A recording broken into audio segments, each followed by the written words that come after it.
Hi there, Namaste. I'm your motivating storyteller, Sharda Chandrasekharan. Welcome to my channel.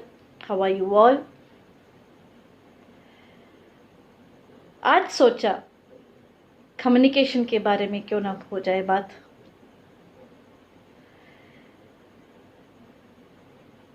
How important is communication in our life? Communication, if it is very effective, makes our wishes to be fulfilled in a very easy form, isn't it?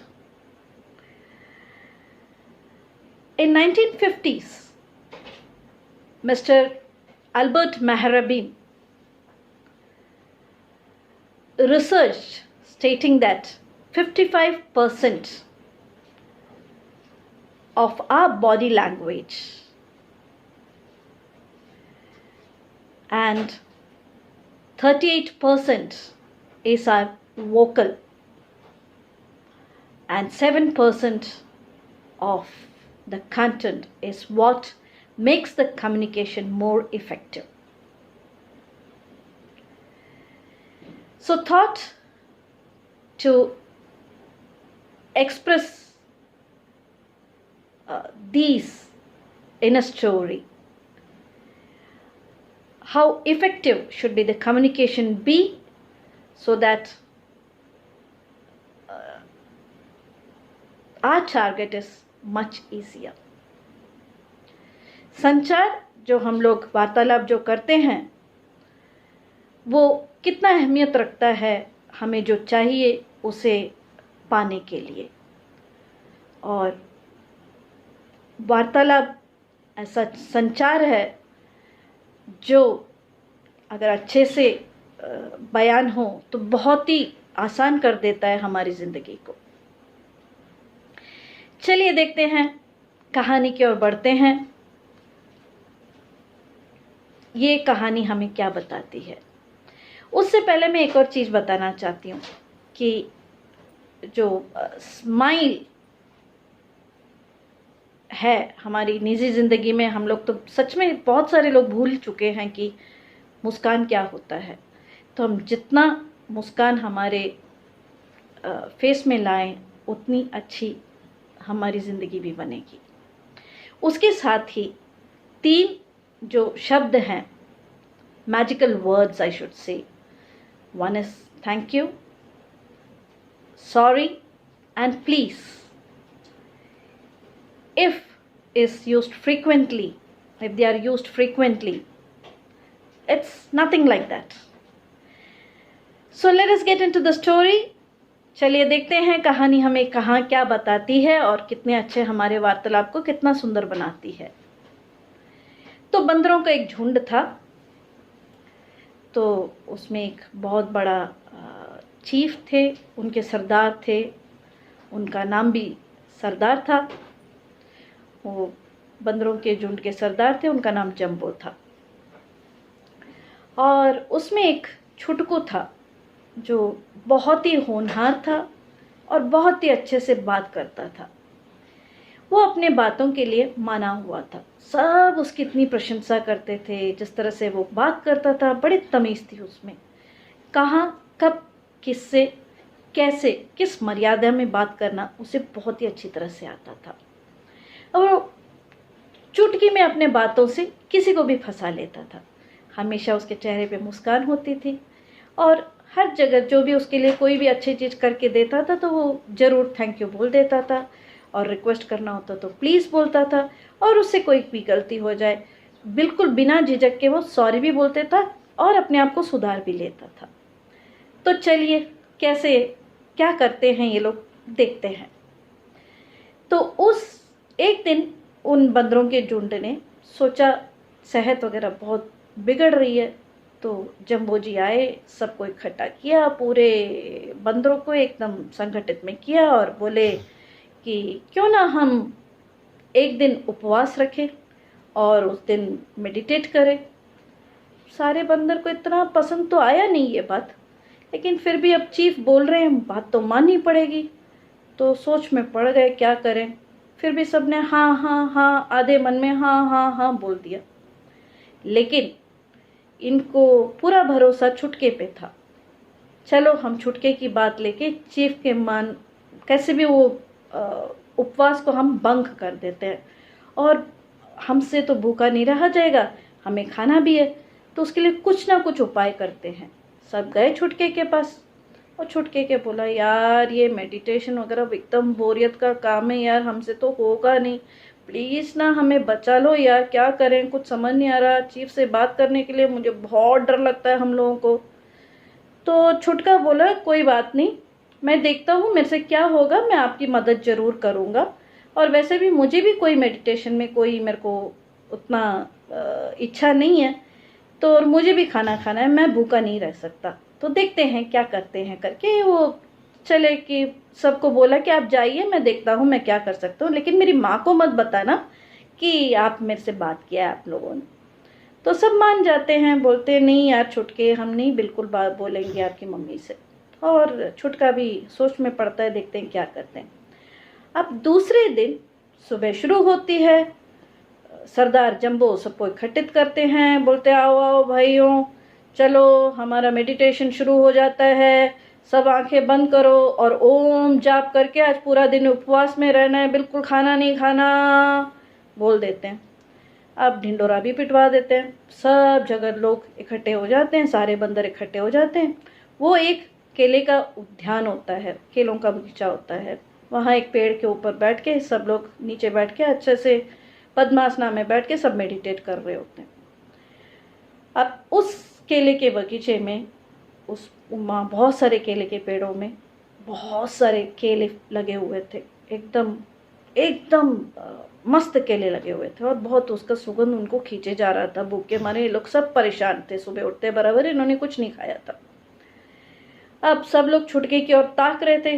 अब chief ने तो बोल दिया आंखें मूंद करके ध्यान रखना है, तो सब ध्यान रख रहे थे, लेकिन सिर्फ छुटका एक आंख खोल के धीरे से ताक रहा था उन केलों को। अब इसको समझ धीरे धीरे सोचने लग गया, इसको कैसे मैं कन्वर्ट करूं, चीफ को कैसे बात में लगाऊं, उलझाऊं करके।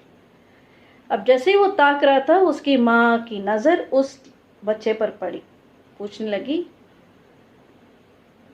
आंखें बंद कर, चीफ देख रहे हैं, गुस्सा करेंगे, आंखें बंद कर। तो अब छुटकू की बारी थी। छुटकू बोला माँ प्लीज़ मम्मा, मम्मा प्लीज़ मम्मा।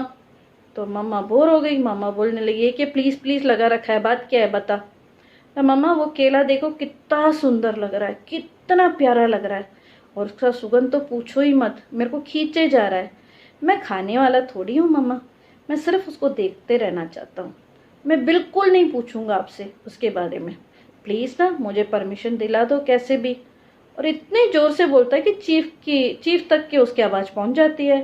तो चीफ सोचने लगते हैं चलो छोटा सा बच्चा है, क्या बहुत बड़ा चीज़ थोड़ी मांग रहा है, आफ्टर ऑल वो केले के ऊपर देखने के लिए मांग रहा है, चलो हाँ बोल देते हैं। तो चीफ वहाँ से सुनते सुनते बोलता है छुटकू अच्छी बात ही कर रहा है, वैसे भी हमें ध्यान रखने के लिए कोई एक जगह तो हमें कंसंट्रेट करना चाहिए, तो हम चलो केले की ओर ही ताकते हैं, केले की ओर देखते हैं, और हम लोग सब वहाँ देख कर मेडिटेट करेंगे करके। और जिन जिन को आंखें खोलना है सब लोग आंखें खोल लीजिए और वहाँ मेडिटेट कीजिए केले के ऊपर करके। अब सब बड़े खुश थे, छुटकू को तो चाहिए भी था कि कैसे भी केला वो हाथ में लेके खा ले करके। अब सारे उन जो भी बंदर जो भी छुटकू से बात किया उन लोगों को भी यही लगा चलो छुटकू कुछ तो प्लान कर रहे हैं हमारे लिए, चलो देखते हैं। और थोड़ी ही देर में सब लोग ताक रहे थे उस केले को, और धीरे धीरे यूँ हुआ कि छुटके ने फिर शुरू हो गया मामा एक बात पूछूं। तो माँ बोली बात क्या है। तो माँ प्लीज़ मामा हम ऐसे इतने दूर देखने की जगह क्यों ना हम एक एक केला तोड़ के अपने हाथ में क्यों ना रख लें। तो मामा बोली मैं नहीं पूछ सकती चीफ से, तेरे को चाहिए तो तू पूछ ले, मेरे को बड़ा डर लगता है। तो छुटकू बोला ठीक है। तो चीफ से बोले chief thank you very much जो आपने हम लोगों को पहले वाला परमिशन दे दिया देखने के लिए केले को, लेकिन मुझे आपसे एक विनती है, प्लीज़ चीफ हम लोग सब एक एक केला तोड़ के हाथ में रख लें क्या, हम नहीं खाएंगे, बिल्कुल भी नहीं खाएंगे। हाथ में रखने से इतना दूर तो देखना नहीं पड़ेगा ना। तो चीफ को उसकी इतनी मृदुवाणी थी, इतना अच्छा बोलता था, और फिसल गए उसकी बातों में आके। बोले ठीक है, छोटा सा लड़का है और इतने अच्छे से बोल रहा है, इतनी विनम्रता से पूछ रहा है, चलो मैं मान लेता हूँ। या तो मैं क्या का चीफ, एक बच्चे की बात भी नहीं मान सकता। तो चीफ बोले हाँ हाँ बेटा, क्यों नहीं, अब सब लोग एक एक केला तोड़ के आ जाओ और हाथ में रख लो। और चीफ बड़े खुश हो गए, क्योंकि इसने इतने अच्छे से पूछा है छुटके ने। अब छुटका भी बड़ा खुश हुआ और हाथ में रख के वो सब केले की ओर ताक रहे थे। अब थोड़ा देर हुआ नहीं, छुटका फिर बोला। चीफ तो पहले डरा हुआ था, पहले मम्मी से पूछ लेता। मम्मी ने बोला नॉट टू मी, मेरे से मत पूछना। तो फिर चीफ की ओर पूछने लग गया। चीफ, मैं वो केले के छिलका उतार के ऐसे ही मुंह में रख ले, हम खाएंगे बिल्कुल नहीं। सुगंध तो ले ली हमने, लेकिन ऐसे ही रख लेते हैं, जैसे ही व्रत खत्म हो गया फिर खाएंगे, तब तक नहीं खाएंगे। चीफ बोला खाने वाला थोड़ी है, चलो छिलका उतार के ऐसे ही मुंह में रखने वाला है। और सबको पता चल गया अब तो होने क्या वाला है। जैसे ही उन चीफ ने बोला हाँ रख लो, सबने थैंक यू बोला, और इसने स्पेशली थैंक यू बोला चीफ को, और छिलका उतार के मुंह में रख लिया।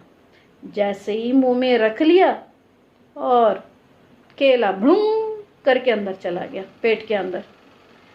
अब ये उसको बहुत ही बुरा लग रहा था, केला खा गया, उसको तो यही चाहिए था, बुरा नहीं लग रहा था, लेकिन सोच रहा था कैसे, क्या चीफ गुस्सा करेंगे तो क्या करूंगा करके। वो धीरे से माँ की ओर देखा, माँ को बोला आई एम रियली सॉरी मम्मा। तो मम्मा बोली फॉर व्हाट। तो मम्मा को बोला जैसे ही मैंने केला खाना नहीं चाहता था, लेकिन मुंह में रखते ही बराबर वो अंदर चला गया, मम्मा मैं क्या करूं करके। और सबका यही हाल था, सबके मुंह में, जो जिन्होंने भी केला उतार के छिलका उतार के मुंह में रखा था, सबके मुंह के अंदर, पेट के अंदर चला गया था केला। That includes even the chief. और चीफ का भी यही हाल था, लेकिन चीफ तो दिखाना नहीं चाहते थे कि उन्होंने छुटके की बात में आके केला भी खा लिया। तो वो जोर से बोले शांत, खामोश। और सब एकदम डर गए, अब क्या चीफ हमसे बड़े गुस्से होने वाले हैं, क्या बोलने वाले हैं। तो चीफ बोले मुझे एक बात समझ आ गई। सब ध्यान से सुन रहे थे, बात क्या समझ आ गई और क्या बोलने वाले हैं, हमको खूब डांट पड़ने वाली है, गाली पड़ने वाली है, सब डरे हुए थे। चीफ बोले, तो सब धीरे से छुट क्या बोले, आपको क्या समझ आया चीफ। डर डर के बात कर रहा था। चीफ बोले मुझे एक बात समझ आई कि जो भी मुंह के अंदर केला रखता है वो मुंह में नहीं रहता, लेकिन पेट के अंदर चला जाता। और ठेके मार के हंसने लग गए कि मैं भी कितना बुद्धू, इसके बातों में आके मैंने पूरा वृत्ति तोड़ दिया करके। अब सब खुश थे, क्योंकि छुटके की वार्तालाप ने और जिस तरह से उसकी बातचीतों ने नेता को फुसला दिया, और सब जो उनको मतलब से था वो सब केले में था, और केले सब लोग खा के व्रत को तोड़ के बहुत खुशी खुशी निकल गए। पता चला बातों में कितना दम है, अगर सच में ढंग से हम बात करें तो कितने आसान हो जाता है ना हमारे काम निकालने के लिए। सो आई होप यह कहानी आपको बहुत पसंद आई होगी। I think from the story you would have understood how effective is the communication if we do it well. So if you really liked my story, please do comment and subscribe. Thank you very much. एक और बात मेरे को कहनी थी कि अभी lockdown ख़त्म हो गया है और बहुत जगह अभी भी कोरोना के पीछे लगे हुए हैं हम लोग, उसके साथ ही हमें रहना है और कोई चारा नहीं है। तो प्लीज़ मुझे आपसे विनती है, आप मास्क पहनिए, सोशल डिस्टेंसिंग मेंटेन कीजिए और साफ रहिए। Please, it's a request. So thank you very much and please do subscribe. Take care. Bye-bye.